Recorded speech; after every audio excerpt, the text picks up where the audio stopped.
Este é o programa Viver é Melhor, o nosso espaço de educação em saúde, aqui na Boa Vontade TV. Você, amigo telespectador, amiga telespectadora, todos são sempre muito bem-vindos ao nosso espaço de educação em saúde, porque temos sim que aprender sobre como o nosso corpo funciona, sobre quais são os desafios que podem nos atingir, as doenças que existem, os vírus, as bactérias, novas gripes, novas vacinas. Todos estes temas fazem parte da nossa vida. E é por isso que nós precisamos sim procurar mais informações sobre eles, entender como é que eles podem fazer parte da nossa vida, como eles podem melhorar o nosso bem-estar. Por isso, este espaço existe aqui na Boa Vontade TV, para que você, além de assistir, também faça perguntas, sugestões de temas e compartilhe as suas experiências de vida. Ligue para a gente a qualquer momento, fique à vontade para falar sobre qualquer assunto. O telefone é o 0310 07940, 0310 07940, ou então escreva para a gente um e-mail. Nosso endereço eletrônico é viveremelhor@boavontade.com, viveremelhor@boavontade.com. E vamos começar hoje as nossas entrevistas com um tema de interesse geral. Antes a gente achava que era um problema só de homens, mas isso cada dia mais vem sendo comprovado de que não é bem assim. As mulheres também sofrem com isso. Nós vamos falar sobre o problema da calvície, mais do que isso, na verdade, sobre o transplante capilar, uma forma de tratamento para as pessoas que sofrem com este problema, e que nós sabemos hoje tem atingido grande parte da população e cada vez mais cedo. Vamos conversar sobre isso então com o nosso convidado, Dr. Mauro Speranzini, especialista em transplante capilar. É fundador e atual vice-presidente da Associação Brasileira da Cirurgia da Restauração Capilar. Doutor, seja muito bem-vindo ao nosso programa. Camila, obrigado pelo convite, uma satisfação para mim estar aqui falando de cabelo com você e com os amigos de casa. Esse realmente é um assunto interessante, porque todo mundo na família tem um tio, um pai, um irmão que é careca, que começou a ficar desde cedo com esse problema, já fica com aquele receio de que vai ficar também. A queda capilar ou a calvície, explica pra gente quais são os motivos e quais são as diferenças. A queda de cabelo, existem na verdade dezenas e até mesmo centenas de causas. Essa queda de cabelo que todos nós conhecemos, que nós temos familiares em casa, é chamada de calvície androgenética. É uma calvície de origem genética e que se manifesta na fase adulta das pessoas. Como você falou, é bastante frequente. Nós temos aproximadamente 50% dos homens aos 50 anos têm queda de cabelo e 70% aos 70 anos de idade. As mulheres são menos acometidas, mas também têm o problema da calvície, que se acentua principalmente no período da menopausa. Em torno de 25% a 40% das mulheres acabam tendo perda de cabelo em algum momento da vida. Essa perda de cabelo pode ser temporária, por algum momento em especial, uma dieta diferente, um remédio que toma, um tratamento que faz medicamentoso, ou também pode ser essa causa genética, que é o que leva à perda efetiva do cabelo. Essas perdas temporárias a gente consegue recuperar depois? Algumas perdas temporárias, sim. Quando você tem uma alopecia cicatricial, em que há destruição do bulbo em definitivo, você não tem mais o retorno. E nesses casos, somente o transplante vai resolver o problema. Mas existem diversas causas para a queda de cabelo que são absolutamente reversíveis. Eu vou dar um exemplo para você. As mulheres, depois que elas dão à luz, com frequência elas perdem muito cabelo. Uhum. Essa é uma situação que é reversível e, na verdade, nenhum tratamento específico nesses casos é necessário. Outra situação em que a queda de cabelo também pode até assustar uma pessoa é uma queda de cabelo por estresse. Esse estresse pode ser um estresse físico ou um estresse psicológico. Ser submetido a uma cirurgia de apêndice, por exemplo, pode levar à queda de cabelo, uma amidalite. E essa queda de cabelo, após alguns meses, ela acaba se revertendo. Relacionada à tensão que a pessoa enfrenta, aos desafios emocionais mesmo. Sim. O resultado acontece fisicamente, o cabelo pode cair de uma hora para outra. Pode cair de uma hora para outra. São várias as causas, né? Então, cada caso tem que ser analisado para se determinar qual será o melhor tratamento. A gente, quando foi conversar com as pessoas, dizendo que nós iríamos conversar sobre esses assuntos, muitas começaram a fazer aquelas perguntas de dia a dia, como, por exemplo, é verdade que usar boné e capacete faz o cabelo cair? Camila, existem muitos mitos em relação ao cabelo. E cada pessoa tem uma fórmula, tem um conceito sobre o assunto. Usar boné não provoca queda de cabelo. Dormir com o cabelo molhado também não. Uso de capacete. Era a próxima pergunta que a gente tinha registrado aqui. O que faz cair cabelo, e as pessoas às vezes perguntam, é o penteado. As mulheres, principalmente que usam aquele cabelo muito esticado, aquilo provoca uma alopecia de tração. E pode haver uma perda definitiva do cabelo após alguns anos com esse tipo de penteado. Então a gente tem que tomar cuidado porque a causa natural ainda dá para aceitar. Agora essa que a gente faz por maltratar um pouco o nosso cabelo e a nossa saúde por consequência, a gente pode evitar sempre que possível. Seria recomendado, porque uma pessoa que já tem, por exemplo, a genética, na história da família, há pessoas que sofreram com calvície, e ela tem esses hábitos que podem agredir um pouco mais, ela pode agravar o caso dela? Pode. Especificamente na alopecia de tração, é uma queda de cabelo mais localizada. Mas, sem dúvida, se ela já tem uma propensão à queda, ela deve evitar esse tipo de procedimento. Por que antigamente esse era um problema que a gente achava que era só masculino? E hoje a gente tem percebido mais as mulheres? Porque elas estão diagnosticando mais, procurando tratamento, ou porque isso tem aumentado nas mulheres de hoje? Eu não diria que tem aumentado. As mulheres sempre tiveram o recurso de esconder a calvície, seja com o tipo de penteado, seja com o uso de perucas. E, na verdade, a incidência ela não mudou. É a mesma, É e a agora mesma. é que a gente tem dado mais atenção ao assunto Exatamente. também no público feminino. Exatamente. Uma pergunta que a gente se faz, por exemplo, se meu pai tem problema de calvície, eu, filha, tenho risco de também ter esse problema, mesmo sendo pai e filha? Especificamente a calvície androgenética, ela é de origem genética, mas a transmissão ela não é direta. Muitas vezes você tem irmãs ou irmãos com problema de calvície e você não tem. Não porque os seus pais têm calvície você vai desenvolver e não porque eles não tenham que você não virá a ter também. A genética, no caso da calvície, ela é multifatorial. Você pode não conhecer ninguém na sua família que tem um problema de calvície, mas um antepassado distante tinha o problema e acaba aparecendo especificamente no seu caso. Isso pode acontecer. Agora, para a gente começar a falar então sobre o que realmente nós gostaríamos, que é falar sobre uma forma de tratamento, a gente começa a falar sobre o transplante capilar, mas antes eu gostaria que o senhor explicasse para a gente os tipos de calvície, porque partindo desses tipos é que a gente consegue determinar melhor o tipo de tratamento? Na verdade, os homens têm um padrão de calvície normalmente diferente do padrão de calvície da mulher. A mulher, ela tem uma rarefação no alto da cabeça com persistência da franja. Dificilmente as mulheres têm as entradas ou a coroinha, mas pode acontecer, é exceção. Nos homens, da mesma forma, muitos homens têm as entradas, têm a formação daquela coroa, mas o homem também pode ter uma calvície difusa, que é uma calvície mais comum nas mulheres. Então aqui você veja a evolução nas mulheres, a perda de cabelo no alto da cabeça com a persistência da franja. As laterais também permanecem, a parte inferior, mas em cima da cabeça ela acaba perdendo? Na mulher, essa calvície difusa pode acometer todo o couro cabeludo. Fica mais visível em cima porque, como o cabelo cai, você acaba visualizando o couro cabeludo e, na verdade, existe uma rarefação em toda a cabeça.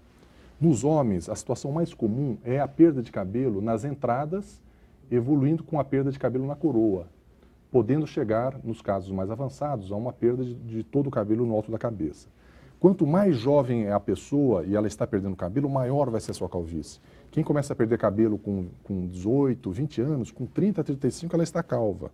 Enquanto que uma pessoa que começa a perder cabelo com 40, 50 anos, ela dificilmente vai atingir os graus mais acentuados de calvície. Portanto, quanto mais cedo perde cabelo, mais calvo vai ficar. Dá para evitar isso? Uma pessoa que, por exemplo, já começa a perceber uma queda leve, ou o histórico familiar já denuncia que pode ir para esse caminho, ela pode fazer alguma coisa para evitar? Sim, Camila. Existem diversos tratamentos e cada caso deve ser analisado individualmente. Mas a calvície, tanto masculina quanto feminina, existe um tratamento clínico, ele pode e deve ser iniciado de forma precoce. Por quê? Porque quando você percebe que alguém está ficando calvo, na verdade essa pessoa já perdeu mais de 50% dos fios. Até 50% dos fios, visualmente, você não percebe a rarefação. Então, quando você percebe, já perdeu 50%. O tratamento clínico, ele deve anteceder o tratamento cirúrgico, o transplante de cabelo, e deve acompanhar o tratamento cirúrgico, porque o transplante de cabelo, ele vai ser uma solução definitiva somente para quem já está careca. Porque quem ainda tem cabelo pode e deve acrescentar fios com o transplante de cabelo, mas deve também utilizar o tratamento clínico para manter aqueles fios remanescentes. Não perder os que ainda restam. Exatamente, porque o fio transplantado não vai cair mais, porque ele vai manter as características genéticas do local de onde ele foi retirado. O cabelo não sabe que ele saiu da região occipital e temporal. Então, ele vai manter aquelas características. Se a pessoa vai ter cabelo nessa região com 50, 60, 70 anos, ao ser transplantados, o cabelo vai ali permanecer. Já os fios remanescentes, que estão em processo de queda. Se não for feito um tratamento clínico, eles vão acabar caindo e após alguns anos o jovem vai precisar de outro transplante para repor aqueles fios. O senhor já deu então uma introdução, uma explicação sobre o transplante capilar em si. A primeira questão que a gente percebe é que ele não é indicado em todos os casos? Ou há um momento certo de indicação? Realmente não é indicado em todos os casos. Pessoas muito jovens, entre 20 e 25 anos, estão num processo de queda com frequência muito acelerado. O transplante de cabelo, nesses casos, somente em casos muito selecionados é que nós realizamos. Porque se você faz o transplante numa pessoa com 23, 24 anos, depois de 1 ou 2 anos, ela já perdeu tanto cabelo que ela não vai nem perceber o resultado do transplante. Outra situação em que nós evitamos fazer a correção cirúrgica é em pessoas que não têm uma área doadora boa. O que é área doadora boa? A pessoa precisa ter cabelo nessa região. Porque como o transplante é uma redistribuição de fios, eu preciso retirar fios de uma região e transferir para outra. Se a região que vai doar tem pouco, evidentemente que eu não posso transplantar muito.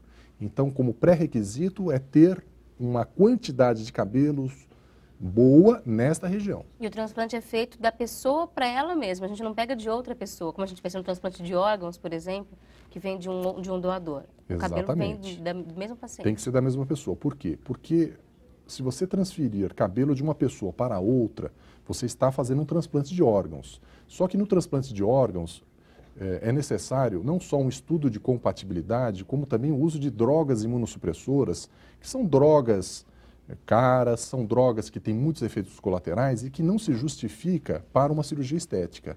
Então, na prática, somente da pessoa para si mesma. E uma situação que poderia acontecer, que eu mesmo nunca vi, mas é que é possível, seria a transferência de irmãos gêmeos idênticos. Que as características são as mesmas. São as mesmas, só que se eles são gêmeos, os dois têm calvície. Então, alguém teria que abrir mão da sua área doadora para o irmão. Né? É uma situação possível, mas que eu realmente nunca vi acontecer. É uma situação realmente interessante. Explica pra gente então melhor como acontece esse transplante. Como é o pré-operatório, como é que é retirado o fio. Explica pra gente como acontece. Tá. O transplante de cabelo é um procedimento, do ponto de vista médico, simples. Porque os fios, na verdade, as raízes, porque o fio é um tecido morto, as raízes de cabelo dessa região lateral e posterior são transferidas para a região calva em unidades foliculares. O que são unidades foliculares? Eu vou mostrar aqui para você numa figura, para as pessoas entenderem o que é que eu estou falando. Os fios nascem no couro cabeludo em grupos de 1, 2 e 3 fios. Não é fio a fio como se costuma dizer, são grupos, 1, 2 e 3 fios. Esses grupos vão ser separados num microscópio e nós vamos obter as unidades de 1, 2 e 3 fios de cabelo. Essas unidades são transferidas para a área calva através de incisões pontiformes minúsculas com 0,7 milímetro até 1,1 milímetro. Em cada um desses orifícios são colocadas essas raízes de cabelo. Numa cirurgia são transferidos 4.000, 5.000, até 8.000 fios de cabelo e por isso que a cirurgia é muito demorada, é um trabalho artesanal. A transferência ela deve ser feita seguindo a inclinação natural dos fios de cabelo, não é uma plantação em que se você joga a semente e espera nascer. Não, você tem uma inclinação que deve ser feita, nós temos que estudar a densidade ela é variável na área receptora, a área que vai receber o cabelo, e é um procedimento que tem uma duração aí de 6 a 8, 9 horas para uma transferência nas cirurgias maiores, evidentemente que nas cirurgias menores a transferência é menor, e é um procedimento que pode ser feito com anestesia local. Então, o paciente continua consciente. Ele continua consciente, pode ter uma leve sedação, ele faz esse procedimento e no mesmo dia ele vai para casa. A cirurgia ela é feita de uma vez só ou podem ser várias vezes seguidas para atender o objetivo? Importante sua pergunta, Camila. Veja, quando nós operamos uma pessoa que está perdendo o cabelo, por exemplo, ela está com umas entradas, ela tem entradas, você vai realizar um único procedimento. Se essa pessoa fizer um tratamento clínico e conseguir preservar os fios remanescentes, talvez ela não precise de outro procedimento durante muitos anos ou décadas. Mas se ela não fizer nenhum tipo de controle dos fios remanescentes, após alguns anos, com a progressão da calvície, ela vai necessitar de outra cirurgia.